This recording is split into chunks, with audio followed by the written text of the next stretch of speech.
The ease with which one can work with concrete is called workability. This can be measured using a simple test called the slump test. Let me show you the procedure.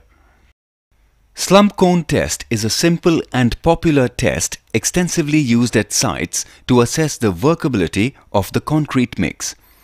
The test should be conducted at the commencement of the concreting operations or whenever the workability of the concrete changes. The apparatus for conducting the slump test essentially consists of a metallic mold in the form of a frustum of a cone with a base plate. A steel tamping rod of 16 mm diameter and 60 cm height is to be used for compacting. The internal surface of the mold should be thoroughly cleaned of moisture and any hardened concrete before commencing the test. The mold is placed on a smooth, horizontal, rigid and non-absorbent surface. It is then filled in 4 layers with the thickness of each layer being approximately 1/4 of the height of the mold. Each layer should be tamped 25 times evenly using the rounded end of the tamping rod such that strokes are uniformly distributed over the cross section.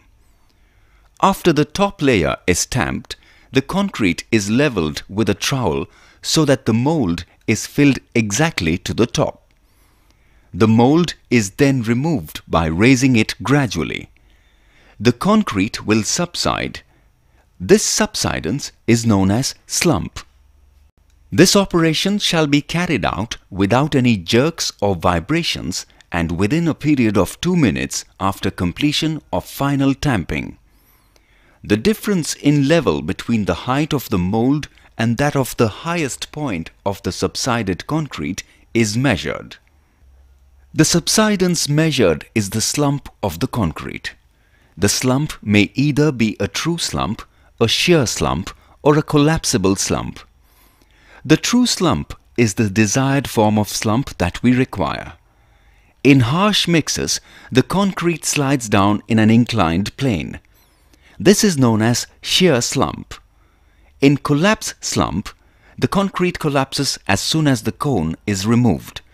It usually occurs in very wet mixes. The concrete demonstrating a shear or collapse slump is considered unsatisfactory. In case of slump results beyond the specified limits, the mix proportion needs to be adjusted, especially the water content. The slump can also be varied by changing the proportion, size and combination of the various sizes of the aggregates.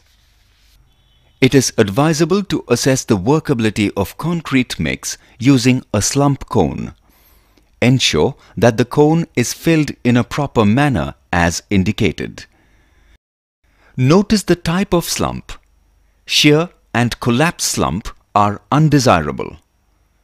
Adjust the slump to the desired value by changing the proportion.